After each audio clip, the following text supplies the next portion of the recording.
Hello friends, welcome in my YouTube channel RV Success. Friends, today we are going to discuss about the chapter 6 of political science, that is political parties of class 10th.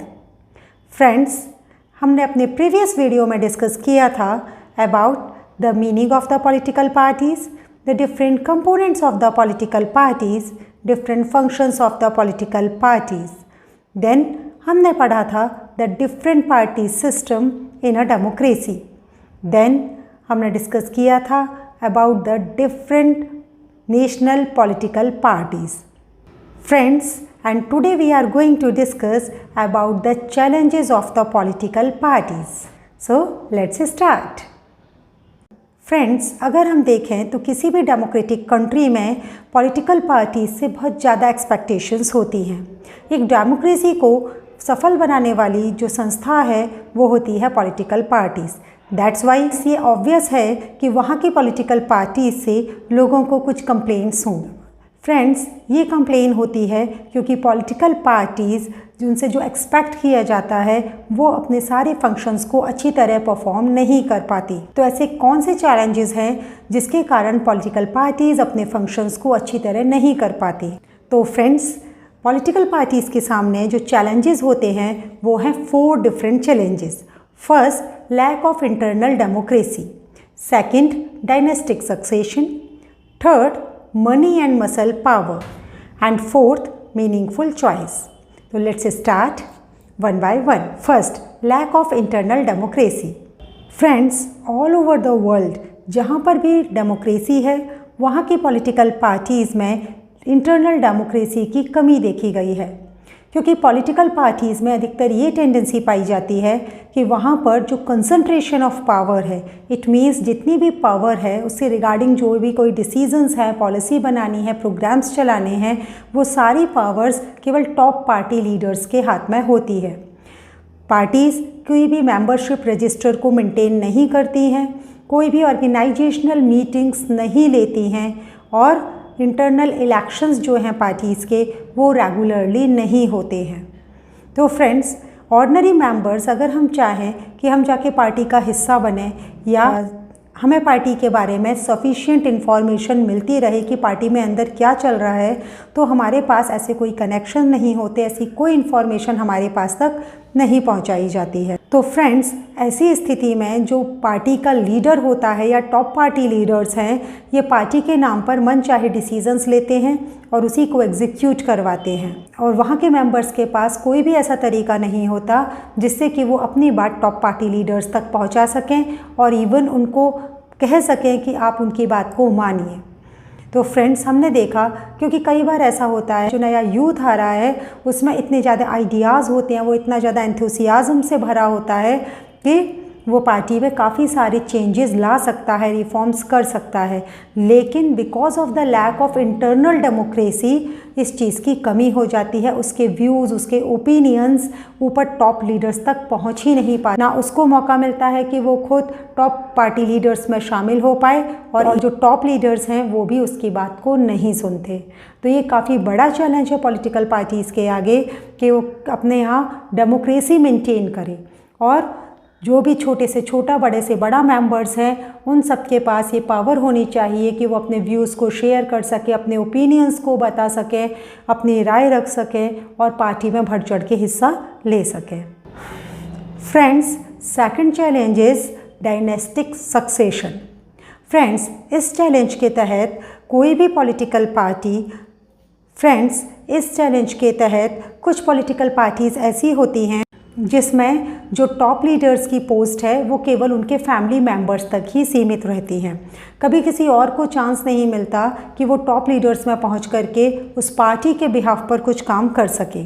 Friends, हमारे पास कितने ही ऐसे examples हैं जहां पर जितनी भी important post है वो उस पर्टिकुलर फैमिली के लोगों को ही मिल रही हैं और वो चाहती हैं कि इसी फैमिली का जो लोग हैं वो टॉप लीडर पार्टीज़ में शामिल होते रहें और वो उनके लिए काम करते रहें. तो ये भी अपने आप में एक बहुत बड़ा चैलेंज है कि डायनेस्टिक सक्सेशन को हटा करके जो कॉमन मैन है जिसमें वाकई स्किल्स हैं, जिसमें वाकई वो बात है कि वो अपनी पार्टी के लिए कुछ कर सके, उसे वहाँ तक पहुँचाना. फ्रेंड्स, अब थर्ड चैलेंज आता है money and muscle power. Friends, किसी भी डेमोक्रेटिक कंट्री में जब भी इलेक्शन होते हैं तो ज़रूरत पड़ती है मनी की और मसल पावर की। तो ये देखा गया है सभी डेमोक्रेट्स कंट्री में जहाँ पर भी इलेक्शंस होते हैं, तो ये पाया गया है कि अधिकतर डेमोक्रेसीज़ में मनी एंड मसल पावर का इन्फ्लुएंस बढ़ता जा रहा है। जो भी पॉलिटिकल पार्टी है उसको इलेक्शन के टाइम जब पैसों की ज़रूरत पड़ती है तो वो बड़े बड़े इंडस्ट्रियलिस्ट के पास जाकर के पैसा लोन लेती है। अगर वो बाद में रूलिंग पार्टी बन जाती है तो वो उस इंडस्ट्री के इन्फ्लुएंस में आती है, उसके दबाव में आकर के काम करती है और कोई भी ऐसी पॉलिसी नहीं बना पाती जिसके कारण उस इंडस्ट्रियलिस्ट को नुकसान पहुँचे, फिर वो चाहे कंट्री के फेवर में हो चाहे ना फेवर में हो। उसी तरह से वो मसल पावर का भी सहारा लेती है। कई बार तो हमने देखा है जो टिकट है, इलेक्शन का टिकट, वो क्रिमिनल्स को भी दे दिया जाता है, जिससे कि अपोजिशन पार्टी का जो कैंडिडेट है वो ना जीते बल्कि अपनी मसल पावर का यूज़ करके उनकी पार्टी का जो कैंडिडेट है वो जीत जाए। तो फ्रेंड्स, हमने देखा कि मनी एंड मसल पावर का इन्फ्लुएंस डे बाई डे बढ़ता जा रहा है, जो कि काफ़ी बड़ा चैलेंज है हमारी पॉलिटिकल पार्टीज़ के सामने। Fourth, meaningful choice. फ्रेंड्स, अगर हम अपनी कंट्री की ही बात करें तो कितनी सारी पॉलिटिकल पार्टीज़ हैं, लेकिन कहीं ना कहीं सभी पार्टी से जो सिटीजन्स हैं वो सेटिस्फाई नहीं हैं। कुछ में कुछ कमियां हैं तो किसी में कुछ कमियां हैं। तो फ्रेंड्स, ऐसे में अगर देखा जाए तो सिटीजन्स के पास वो मीनिंगफुल चॉइस ही नहीं होती कि हम किसको वोट करें।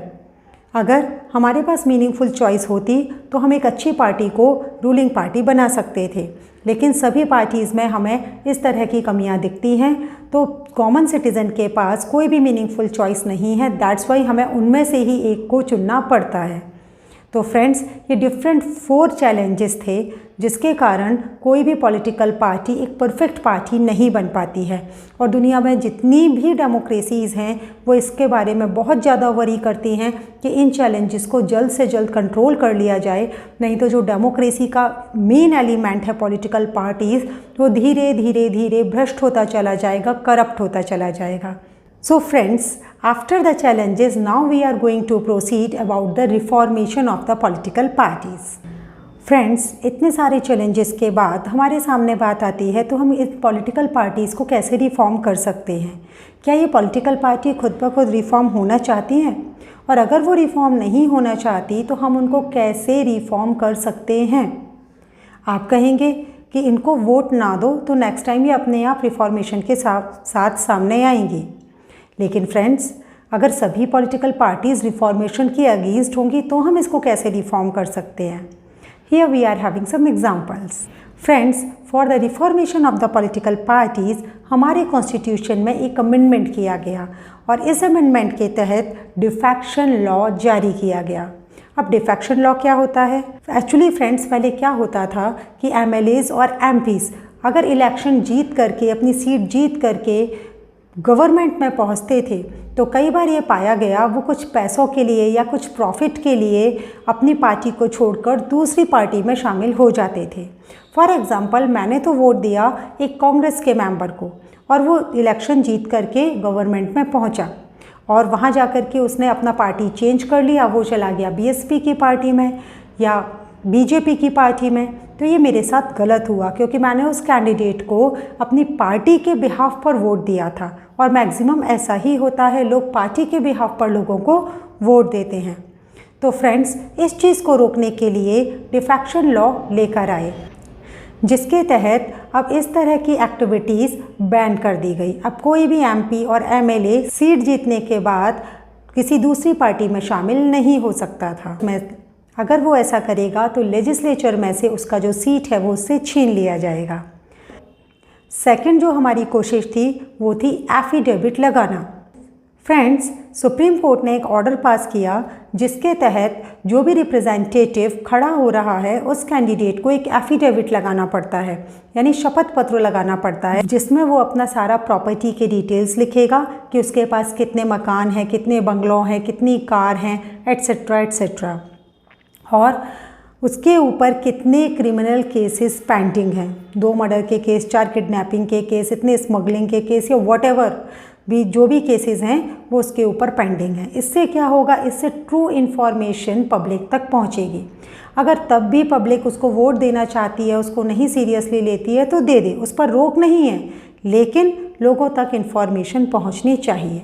तो ये सेकंड हमने कोशिश की रिफॉर्मेशन के लिए, जिससे कि जो क्रिमिनल है उनका जो इंटरफेरेंस है पॉलिटिकल पार्टीज़ में, उनका जो दबदबा बढ़ता जा रहा है, उस चीज़ पर रोक लगे।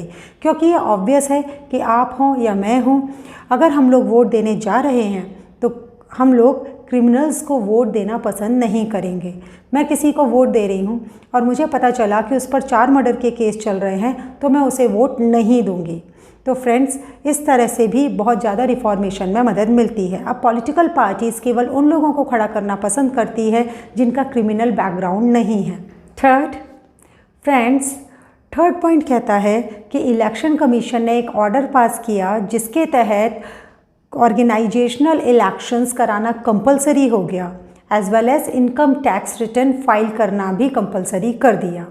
फ्रेंड्स, इससे क्या होगा, जो लैक ऑफ इंटरनल डेमोक्रेसी वाला चैलेंज था वो कुछ हद तक तो एटलीस्ट पूरा होगा। और दूसरी बात, जो मनी का इन्फ्लुएंस हमने देखा पॉलिटिकल पार्टीज़ में, जिससे कि इंडस्ट्रियलिस्ट के दबाव में वो आते थे, या बड़े बड़े बिजनेसमैन जो कि उनको पैसा दे रहे थे वो उसके दबाव में काम कर रहे थे, वहीं हमने देखा कि उसका थोड़ा सा इम्पोर्टेंस कम होगा। क्योंकि जब इनकम टैक्स फाइल करेंगे तो उनको बताना पड़ेगा कि कितना पैसा कहाँ से लिया और क्यों लिया, सब उनको डिटेलिंग बतानी पड़ेगी। तो फ्रेंड्स, ये 3 मेन रिफॉर्म्स किए गए। कौन कौन से? फर्स्ट, डिफेक्शन लॉ पास किया गया। सेकंड, एफिडेविट लगाने के लिए कहा गया।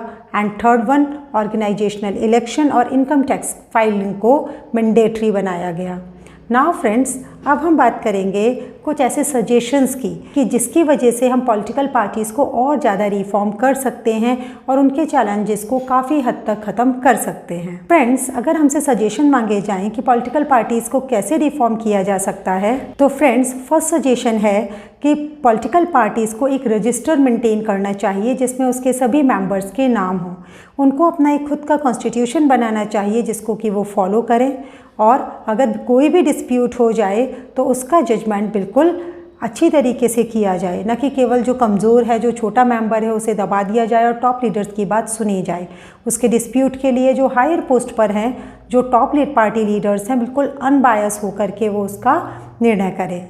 सेकंड पॉइंट कहता है कि सभी पॉलिटिकल पार्टीज़ के लिए कंपलसरी कर दिया जाए कि जो मिनिमम नंबर ऑफ टिकट्स है, हम कह सकते हैं 1/3, वो विमेन कैंडिडेट को दिया जाए, जिसकी वजह से विमेन कोटा जो है वो पॉलिटिकल पार्टीज़ में बढ़ जाएगा। देन जब बात आती है मनी की, तो मनी बहुत ज़रूरी है, तो यहाँ पर गवर्नमेंट को मदद करनी चाहिए।